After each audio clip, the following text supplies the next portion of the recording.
done making of a scientist in our last class, part one, in which we have discussed about the childhood of the uh, Richard H. Ebright and how his mother treated him and how she encouraged him and motivated him and gave him all the things he needed in order to learn something. She said she used to indulge him in all the other activities.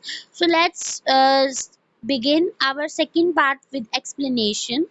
So from here, at the end of the book, let me add someone first.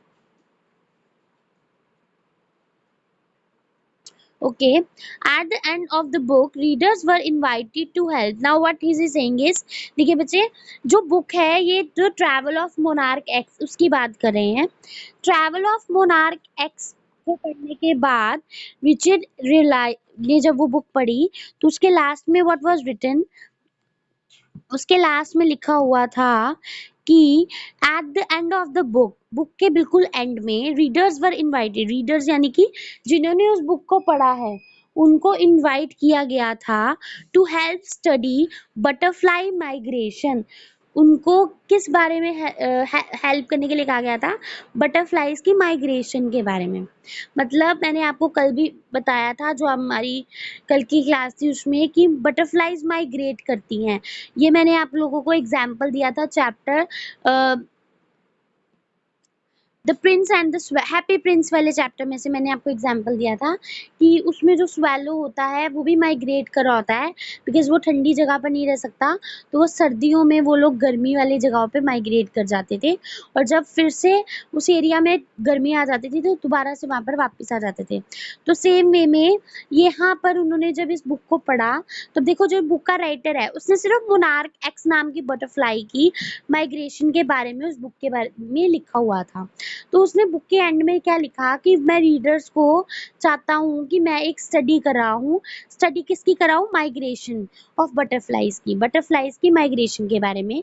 और मैं क्या चाहता हूँ कि लोग जो हैं, जो भी रीडर्स इसको रीड करें वो मेरी इसमें हेल्प करें.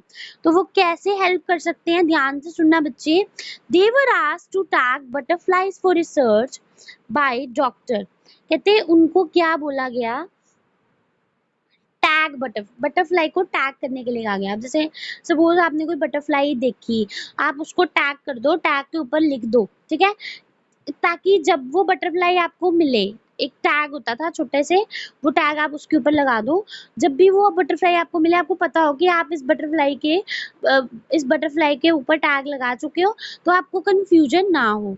तो उन्होंने बोला कि आप टैग करो बटरफ्लाई को for research by doctor Frederick Urquhart of the university of Toronto. तो ये बच्चे कनाडा, ये जो है ये वो पर्सन है जिसने वो बुक लिखी थी, doctor Frederick Hart of the university of Toronto Canada. ये कहाँ पर डॉक्टर थे? यूनिवर्सिटी ऑफ टोरंटो में, यहाँ पर वहाँ पर ये पढ़ाते भी थे और रिसर्च का वर्क भी करते थे. कनाडा की यूनिवर्सिटी या यूनिवर्सिटी ऑफ टोरंटो वहाँ पर थे. डॉक्टर यूको हार्ट था इनका नाम, ठीक है.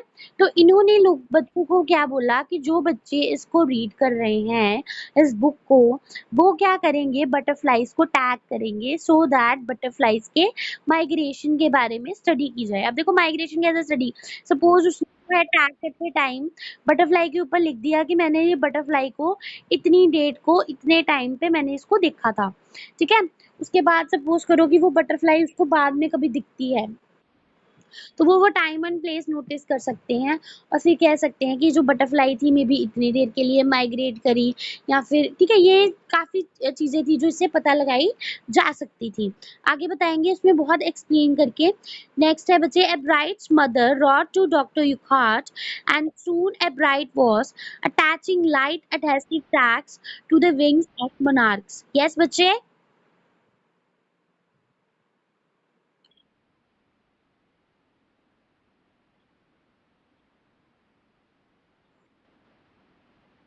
ओके बच्चे. बच्चे क्या हुआ, जो बुक जो थी मोनार्क, जो travel of monarch x book थी, जब वो बुक एब्राइट ने कंप्लीट कर ली, उन्होंने पूरी उस बुक को रीड कर लिया, ठीक है. तो उस बुक के लास्ट में जो डॉक्टर यूखार्ट थे जिन्होंने वो बुक लिखी थी, उन्होंने उस बुक के एंड में रिक्वेस्ट की की रीडर्स से, जो भी उस बच्चे उस बुक को रीड कर रहे थे, उनको क्या बोला उन्होंने कि मैं एक रिसर्च कर रहा हूँ किस पे, जो बटरफ्लाइज है उनकी माइग्रेशन पे। माइग्रेशन मतलब उनका एक प्लेस से दूसरे प्लेस के जाने के बारे में मैं रिसर्च कर रहा हूँ। जैसे कौन सी जो बटरफ्लाई है, टाइप है, जो एक इस सीजन में दूसरी जगह पर चली जाती है, कौन सी बटरफ्लाई है वो दूसरे सीजन में दूसरी जगह पर चली जाती है, ये सब चीजों के बारे में वो जो थे रिसर्च कर रहे थे। तो उन्होंने बच्चों को बोला कि हम आप लोग मेरी हेल्प करो। तो वो खुद कौन थे? वो टोरंटो जो यूनिवर्सिटी है कनाडा में, वहाँ पर वो एक जो है वहाँ पर वर्क करते हैं, साथ-साथ वो एक रिसर्चर भी हैं। तो उन्होंने इस चीज़ के बारे में लोगों से रिक्वेस्ट की। Ebright's mother wrote to Dr. Urquhart and soon Ebright was attaching light adhesive tags to the wings of monarchs। अब देखो मोनार्क बटरफ्लाइज के बारे में बात हो रही है यहाँ पर। तो उन्होंने ना उसकी मदर थी एब्राइट, एब्राइट कहते हैं कि मैं भी ये करूँगा, मैं भी जो है रिसर्च में हेल्प करूँगा। तो जो एब्राइट की मदर थी, उन्होंने युखार्ट को लिखा, मतलब उन्होंने बोला होगा कि जो बच्चे इंटरेस्टेड है, जो भी पर्सन इंटरेस्टेड है, वो मुझे लिख सकते हैं, मुझे मेल कर सकते हैं, मुझे कॉन्टैक्ट कर सकते हैं। तो उन्होंने उनसे कॉन्टैक्ट किया युखार्ट से। तो और फिर जल्दी ही वो क्या कर रहे थे, एब्राइट क्या कर रहे थे, मोनार्क बटरफ्लाइज के ऊपर टैग्स लगा रहे थे। ठीक है। Anyone who found a tagged butterfly was asked to send the tag to Dr. Yukhart। कोई भी पर्सन जो भी उस बुक को पढ़ चुका है, ठीक है, जब भी उसको कोई बटरफ्लाई का टैग, वो बटरफ्लाई मिलेगी, तो उनको बोला जाता था कि आपने उस बटरफ्लाई का जो टैग है वो उतार के युखाट को वापस भेजना है। अब जब वो टैग उतार के युखाट को वापस भेजेंगे तो वो जगह का नाम भी लिखेंगे। सपोज करो, मैं एक एग्जाम्पल देती हूँ, इंडिया की तरफ से एग्जाम्पल देती हूँ कि जो बटरफ्लाई है वो लुधियाना में है, ठीक है, और मैंने उस बटरफ्लाई को पकड़ के उसके ऊपर जो है एक टैग लगा दिया। मैंने उस बटरफ्लाई के ऊपर एक टैग लगा दिया, ठीक है, और उसके ऊपर मैंने लिख दिया उस बटरफ्लाई का जो टैग था वो मैंने लगा के, ठीक है, मैंने लिख लिया कि मैंने इस बटरफ्लाई के ऊपर ये वाला टैग लगाया है, मतलब लुधियाना से टैग लगाया, उसके ऊपर लुधियाना लिख दिया मैंने। और फिर लेटर ऑन वो बटरफ्लाई जो है वो चली गई। अब वो एक पर्सन है जो इस चीज को जानता है, वो अमृतसर में बैठा है या जलंधर में बैठा है, तो बटरफ्लाई जो थी वो वहां पर पहुंच गई, या चंडीगढ़ पहुंच गई, दिल्ली पहुंच गई, तो वहां पर एक पर्सन था, उसको वो बटरफ्लाई मिली, उसको पता है कि ये जो टैग है मुझे वापस भेजना है। उसने उस टैग को रिमूव किया, उसने उस टैग को वापस यूखाट को भेज दिया और साथ में लिख दिया कि ये वाले टैग्स मुझे कौन सी प्लेस से मिले थे। अब बताओ कि उस बटरफ्लाई की माइग्रेशन हमें पता चली कि नहीं चली? हमें पता चल गया ना कि वो बटरफ्लाई पहले यहाँ पर थी और इतने टाइम के बाद, इतने टाइम पीरियड के बाद वो बटरफ्लाई यहाँ पर पहुंच गई। तो वो लोग ऐसे ही रिसर्च कर रहे थे बटरफ्लाईज के ऊपर। टैग्स लगाना क्यों जरूरी था? टैग्स लगाना ताकि एक बटरफ्लाई दूसरी बटरफ्लाई के बीच में कंफ्यूज वो ना हो। That's why they were just putting the tags on the butterflies. और जो जो उस बुक को पढ़ रहे थे वो इसका एक पार्ट बनते जा रहे थे। समझ रहे हो बच्चे आप? जैसे जैसे बटरफ्लाई को पकड़ लिया, बटरफ्लाई जैसे अभी, जैसे जो एब्राइट है वो भी तो बटरफ्लाईज पकड़ते थे ना, आपको पता है ना, कलेक्शन था। तो कलेक्ट कर लिया, कलेक्ट करके जैसे बटरफ्लाई के ऊपर जो है वो हल्का सा चिपकाने वाला एक टैग था, उसको लगा दिया और उसके बाद उसको छोड़ दिया। ठीक है, वो टैग यूखाट ने ही बच्चों को भेजे हुए थे कि आपने ये वाले जो टैग है ये उनके ऊपर लगाने हैं। समझ रहे हो? टैग के ऊपर उनको बोला होगा कि आप लिख दो, प्लेस का नाम लिख दो और कौन सी डेट को आपने उस बटरफ्लाई के ऊपर टैग लगाया वो लिख दो और उसके बाद उसको छोड़ दो। तो मैं भी यही जो चीजें थी उन्होंने करी। तो उसके बाद जो है उन्होंने इस तरीके से जो भी बटरफ्लाई को देखता था वो युखाट को वो टैग उतार के वापस भेज देता था। The butterfly collecting season around breeding last 6 weeks in late summer. अब क्या होता है कि लेट समर मतलब समर के सीजन में वहां पर रीडिंग में बटरफ्लाई को कलेक्ट करने का सीजन होता है, मतलब उस टाइम पे बहुत सारी बटरफ्लाईज जो है वहां पर होती हैं।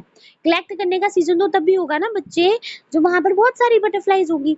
तो ये कहते हैं कि लेट समर का टाइम में वहां पर जो है बटरफ्लाई कलेक्ट करने का सीजन था। If you are going to chase them one by one you won't catch very many. कहते हैं अगर तो तुम एक एक करके उनको पकड़ोगे तो आप ज्यादा उनको कलेक्ट नहीं कर सकते। So the next step for Ebright was to raise a flock of butterflies. ठीक है, तो नेक्स्ट स्टेप क्या था? एब्राइट का कि एक फ्लॉक को रेस करे, बटरफ्लाइज के पूरे झुंड को वो खुद पाल ले ताकि वो उनके ऊपर रिसर्च कर सके, ठीक है।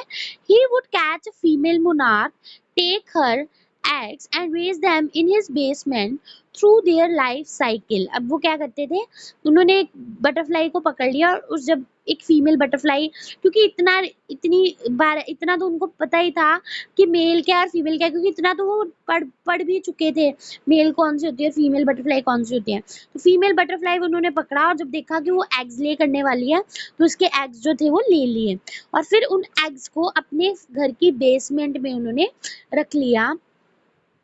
Take her eggs and raise them in his basement through their life cycle, और फिर उनको बड़ा होते हुए देखा। अब देखो सबको पता होगा कि ना बटरफ्लाई का एक लाइफ साइकिल होता है। सबसे पहले वो एग होती है, उसके बाद वो एक कैटरपिलर बन जाती है। कैटरपिलर बनने के बाद वो काफ़ी लीव्स वगैरह खाती है, बहुत ज़्यादा जो चीज़ें उसकी बॉडी के लिए ज़रूरी हैं वो लेती है। उसके बाद वो एक कोकून बनाती है। कोकून बनाने के बाद वो वहाँ से बहुत सुंदर एक बटरफ्लाई जो है वो निकलती है। पता है सबको, ये पढ़ा है आपने साइंस में? तो ये ओके, तो सेम ऐसे ही हुआ, वो अब उन्होंने वो एग्स को संभाल के रखा और वो बड़े ध्यान से देखने लग गए उनके लाइफ साइकिल को, from egg to caterpillar to pupa to adult butterfly, ठीक है। पहले उन्होंने देखा, पहले एग, एग से क्या बना, कैटरपिलर, फिर कैटरपिलर से वो जो प्यूपा, मतलब जब वो अपना वो एक कोकून बना लेती है उसको वो प्यूपा बोलते हैं, और फिर प्यूपा से वो एक एडल्ट बटरफ्लाई बन गई। Then he would tag the butterflies wings and let them go, फिर वो उनके विंग्स को टैग कर देते थे और फिर उनको वो छोड़ देते थे। For several years his basement was home two thousand of monarchs in different stages of development, ठीक है। अब क्या ऐसा होता था ना, बहुत सारी ऐसी बटरफ्लाईज थी जो फीमेल होती थी, तो वो देखते थे कि फीमेल बटरफ्लाई है, जब वो एग ले कर देती थी तब उसको छोड़ देते थे, और फिर कितने सालों तक उनकी उस बेसमेंट में बहुत सारी मोनार्क बटरफ्लाईज जो थी वो अपने डिफरेंट डिफरेंट स्टेजेस की डेवलपमेंट में वहां पर रही। मतलब कोई जो है वो एग की फॉर्म में ही पड़ी हैं, कोई जो है वो कैटरपिलर बन चुकी हैं, कई जो है वो प्यूपा बन चुकी हैं और कई जो है एडल्ट बन चुके हैं। तो ये सारी स्टेजेस जो थी उनकी उस बेसमेंट के अंदर जो थी वो चल रही थी, ठीक है। अब ये जो नीचे बच्चे आपने ये जो ग्राफ है ये ध्यान से देखिए, number and kinds of butterfly collected in 6 weeks, ये काइंड्स ऑफ बटरफ्लाईज जो 6 वीक्स में उन्होंने कलेक्ट की थी उसका ग्राफ है, ये देखिए। ग्रोसैमर विंग ये बटरफ्लाई है, वुड निम्स एंड स्टेरिस ये भी बटरफ्लाई है, ब्रश फुटेड ये भी बटरफ्लाई है, whites and sulphurs butterfly, monarchs नाउट, ये सारी उन्होंने लिखी हुई है। ये देखिए ये 8 तक है, ये ऊपर ये 10 तक है, ये ऐसे इन्होंने उसको डिफरेंशिएट किया हुआ है। Eventually I began to lose interest in tagging butterflies, it's tedious and there is not much feedback. अब क्या हुआ कि अब ये फिर से अपने इनका जो इंटरव्यू जो था उसके बाद उसमें बात करें हैं, ब्राइट क्या कह रहे हैं, कहते हैं कि अब धीरे धीरे क्या हुआ कि मेरा इंटरेस्ट जो था वो बटरफ्लाईज को टैग करने में खत्म हो गया। उसकी वजह ये थी कि एक तो ये काम बहुत ज़्यादा टीडियस था, बहुत ज़्यादा थकाने वाला काम था, बहुत मेस था, बहुत काम करना पड़ता था इसमें, और दूसरा कहते हैं इसमें फीडबैक भी नहीं था। फीडबैक भी नहीं था क्यों? क्योंकि अब देखो अब इन्होंने जो बटरफ्लाई को टैग करके भेजा, उसके बाद जो टैग कर इनको कुछ नहीं पता चलता था कि क्या रिसर्च का रिजल्ट आया, क्या रिसर्च हो रही है। ये तो बस उसके ऊपर टैग लगा रहे थे। कहते हैं मुझे फीडबैक का मतलब होता है आपने कोई वर्क करा, दूसरे बंदे ने आपको उसके बारे में बताया कि आपका जो वर्क है उसको इस तरीके से लिया गया, उसके आपने ऐसे काम किया, आपने गलत किया, सही किया, सारा कुछ आपको डिटेल में इंफॉर्मेशन मिलती है, उसको बोलते हैं फीडबैक। तो उनको कोई फीडबैक नहीं मिल रहा था, इसलिए अपना इंटरेस्ट जो थे उस पे लूज कर रहे थे। एब्राइट said, in all the time I did it, he laughed, only 2 butterflies I had tagged were recaptured and they were not more than 75 miles from where I lived। कहते जो भी बटरफ्लाईज मैंने आज तक टैग करी थी उनमें से सिर्फ 2 बटरफ्लाईज जो थी वो अब तक पकड़ी गई थी, और वो भी कहाँ से, 75 माइल्स, कहते जहाँ मैं रहता था उससे सिर्फ 75 मील की दूरी पर ही थी, वो बटरफ्लाईज को पकड़ भी लिया था। तो बहुत ज्यादा जो था ये काम इतना एक्साइटिंग नहीं था, लेकिन स्टिल क्योंकि इन्होंने अपना 100% इस काम को दिया था तो इनको बहुत कुछ चीजें जो थी, क्योंकि मुझे देखो ना इन्होंने जो है बटरफ्लाई को अपने बेसमेंट में रखा। तो बहुत कुछ चीजें जो थी इनको मोनार्क बटरफ्लाई के बारे में पता चली। Then, in the seventh grade, he got a hint of what real science is when he entered a country science fair and lost. कहते हैं फिर जब वो सेवेंथ ग्रेड में हुए तब उनको एक हिंट मिला कि एक्चुअल में साइंस है क्या। और उन्होंने एक कंट्री साइंस फेयर मतलब एक गांव के मतलब उनके जो एक रीडिंग जो कंट्री थी गांव था वहां का एक छोटे से एक फेयर में उन्होंने पार्टिसिपेट किया और उसमें वो हार गए। It was really a sad feeling to sit there and not get anything while everybody else had won something. तो वो जब उसमें हारे तो वो क्या कहते हैं कहते बड़े बड़ी सैड फीलिंग थी वो वहां पर बैठना और फिर कुछ भी नहीं मिलना जबकि सबको कुछ ना कुछ वहां पर गिफ्ट या प्राइज मिल रहा था तो मुझे कुछ भी नहीं मिला। एब्राइट ने अपने इंटरव्यू में कहा his entry was slides of frog tissues which he shot under a microscope। उनकी काम क्या था उनका जो जो उन्होंने साइंस उस साइंस फेयर में उन्होंने क्या दिखाया था जो फ्रॉग के टिश्यूज होती है ना फ्रॉग टिश्यूज उनकी स्लाइड्स दिखाई थी। फ्रॉग की स्किन होती है उसके टिश्यूज के बारे में बताया था। उनकी स्लाइड्स दिखाई थी थ्रू माइक्रोस्कोप। ठीक है। he realized the winner had tried to do real experiments not simply make a neat display. तो उन्होंने रियलाइज किया कि जो पर्सन जीता था जो बच्चा जीता था उसने real experiment on the spot जो है किया है और जस्ट उनकी तरह डिस्प्ले नहीं बनाई मतलब एक सजा डिस्प्ले करके सामने चीज नहीं रखी उसने एक्चुअल में एक रियल एक्सपेरिमेंट किया दैट्स व्हाई वो जीता। Already the competitive spirit that drives Richard एब्राइट was appearing. कहते कॉम्पिटिटिव स्पिरिट क्या होता है बच्चे compete करने का स्पिरिट। जब हम किसी पर्सन के साथ कंपटीशन करना चाहें जब हम चाहते हैं कि हम पर्सन के साथ पूरा मुकाबला दें उसको पूरी टक्कर दें और उसके बाद हम जीतें तो ये कॉम्पिटिटिव स्पिरिट उनमें बहुत था। वो चाहते थे कि वो लोगों को टक्कर दे जीते या हारे वो अलग बात है लेकिन वो अपना 100% देना चाहते थे। तो उनके अंदर कॉम्पिटिटिव स्पिरिट बहुत था। That drives Richard एब्राइट was appearing. अब वो कॉम्पिटिटिव स्पिरिट जो उनमें उनको चलाने वाला था वो फिर से वापस आ रहा था। I knew that for the next year's fair I would have to do a real experiment. अब इन्होंने उसी टाइम ये ठान लिया कि अब अगले साल के फेयर में मैं एक रियल एक्सपेरिमेंट करूंगा। He said the subject I knew most about was the insect work I had been doing in the past several years. और कहते हैं कि मुझे पता है कि वो मैं सब मेरा सब्जेक्ट क्या होगा इसका वो क्या होगा इंसेक्ट जिनके बारे में मैं कितने सालों से जो है काम कर रहा हूँ तो उनके ऊपर ही मैं जो है 7 ईयर्स लास्ट 7 ईयर्स से वो उसके ऊपर वर्क कर रहे थे। तो कहते हैं कि मैं उनको ही अपना सब्जेक्ट बनाऊंगा उनके ऊपर ही मैं अपना रियल एक्सपेरिमेंट करूंगा और नेक्स्ट ईयर का जो फेयर है वो जीतूंगा भी मैं ही। मतलब इन्होंने स्ट्रॉन्ग डिटर्मिनेशन उसी टाइम जो थी वो कर ली थी। So he wrote to Dr. Ukhat for ideas and back came a stack of suggestions for experiments। तो उन्होंने क्या किया डॉक्टर यूकोहाट को कांटेक्ट किया उनको बोला कि मुझे ना आइडियाज दो आप क्योंकि बच्चे ये जिस टाइम की बात हो रही है ना साइंस इतनी डेवलप नहीं थी। लोग साइंस के फील्ड में वर्क जरूर कर रहे थे लेकिन साइंस में बहुत कुछ अभी सामने नहीं आया था। कुछ बहुत सारे लाइफ के ऐसे पहलू थे जो अभी तक लोगों को पता ही नहीं थे कि ऐसा होता भी है। ठीक है।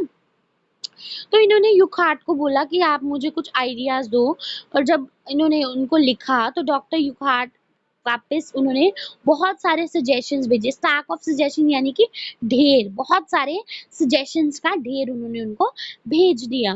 दोस्त kept Ebright busy all through high school and liked to prize projects in country and international science fairs। कहते वो जितने भी सजेशंस उन्होंने भेजे थे वो बहुत अच्छे थे जिन पे काम करते करते जो एब्राइट हैं वो बिजी रहे अपने पूरे हाई स्कूल के टाइम तक वो बिजी रहे और उन्हीं पे काम करते करते उन्होंने बहुत सारे प्रोजेक्ट्स जीते गांव के उन फेयर्स में और इंटरनेशनल साइंस फेयर्स में भी। मतलब पहले वो छोटे लेवल के साइंस फेयर्स में प्राइजेस जीते उसके बाद वो इंटरनेशनल लेवल तक भी उनको आगे भेजा गया साइंस प्रोजेक्ट्स में साइंस एक्सपेरिमेंट्स में वहां पर भी उन्होंने बहुत कुछ जीता। For his 8th grade project अब ये 8th ग्रेड के मतलब नेक्स्ट ईयर की बात कर रहे हैं। वो 7th ग्रेड में जब उसने उसमें पार्टिसिपेट किया था वो हार गया था। अब वो 8th ग्रेड की बात कर रहे हैं।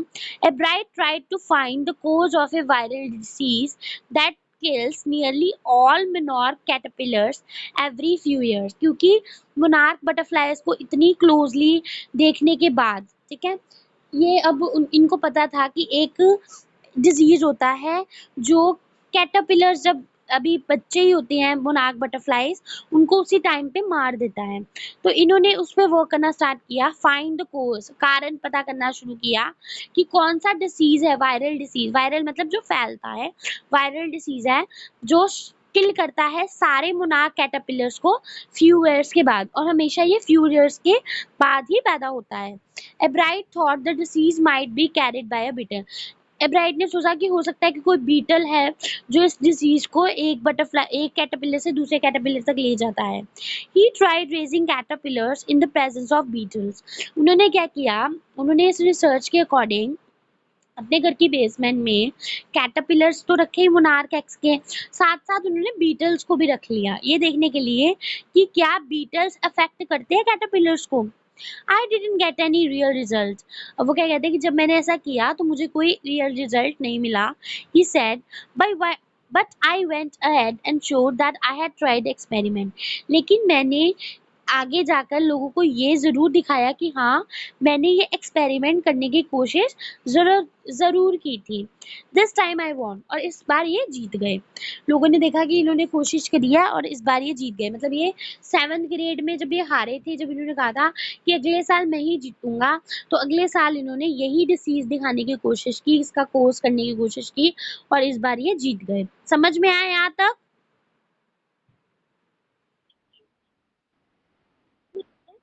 कैसे बच्चे मोनार्क एक्स बटरफ्लाई, वो लोग, वो जो थे इंसेक्ट्स के अंदर जो है, इंसेक्ट्स के बारे में उन्होंने जानना शुरू किया, और फिर कैसे उन्होंने कंट्री फेयर में जब पार्टिसिपेट किया तो उसमें वो हार गए, और उन्होंने रियलाइज किया कि जो वो सोचते हैं साइंस के बारे में, साइंस वहाँ पर लिमिटेड नहीं है, साइंस बहुत वास्ट है, बहुत बड़ी है, और उनको बहुत डिटेलिंग में जाना पड़ेगा, रियल एक्सपेरिमेंट्स करने पड़ेंगे। तो इसके लिए उन्होंने डॉक्टर यूखार से सजेशंस मांगे, उन्होंने उनको बहुत सारे सजेशंस दिए, और उनमें से ही अगले साल के कंपटीशन के लिए उन्होंने एक चीज उठाई। वो क्या थी? वो थी एक वायरल डिसीज जो सारे ही मोनार्क एक्स के कैटरपिलर्स को मार रहा था। तो लोग कहते थे कि मे बी वो जो वायरल डिसीज है वो बीटल से फैल रहा है। तो उन्होंने ये चीज प्रूव करी कि बीटल से वो डिसीज जो है वो फैल नहीं रहा अपने एक्सपेरिमेंट में, जिसके कारण वो जीत गए। समझ में आ गया यहाँ तक?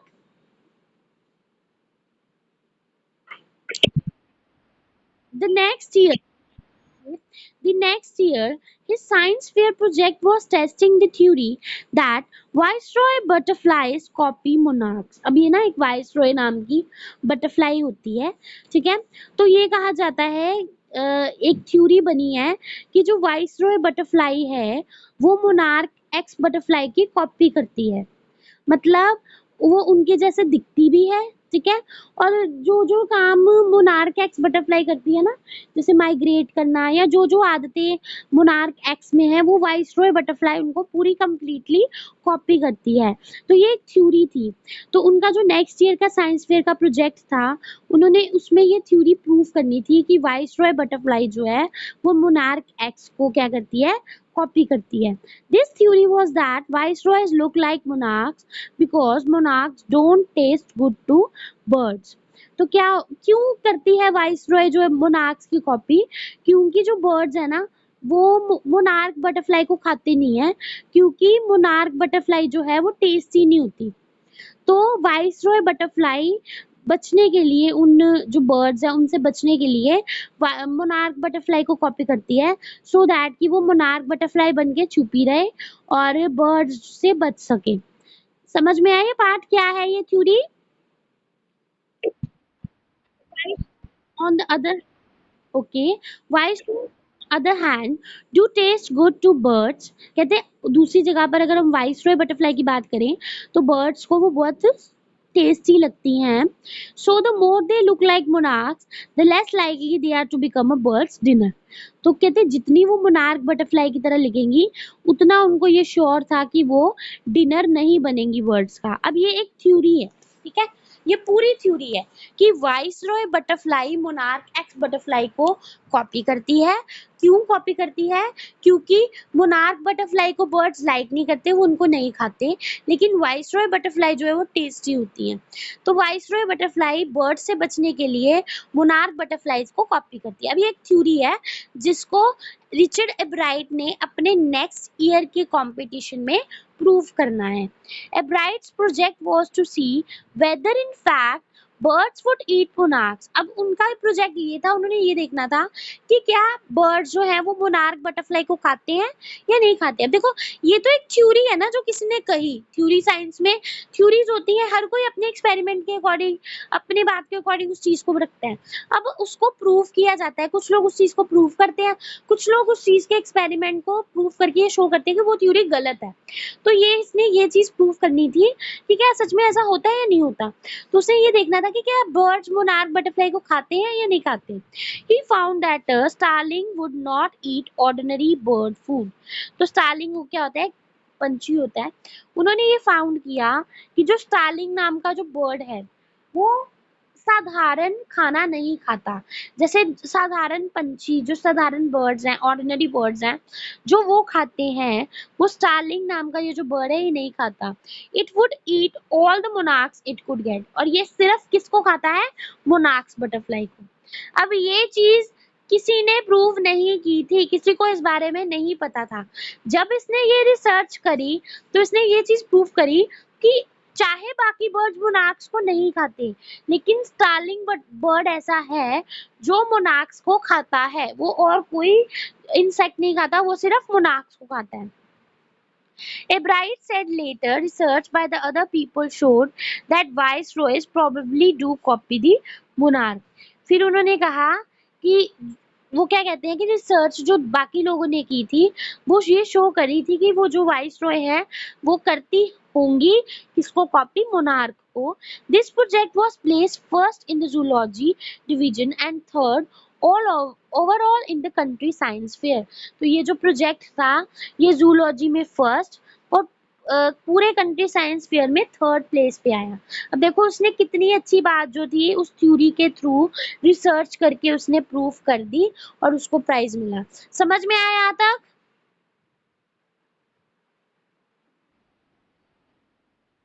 क्वेरी है तो भी पूछ लो।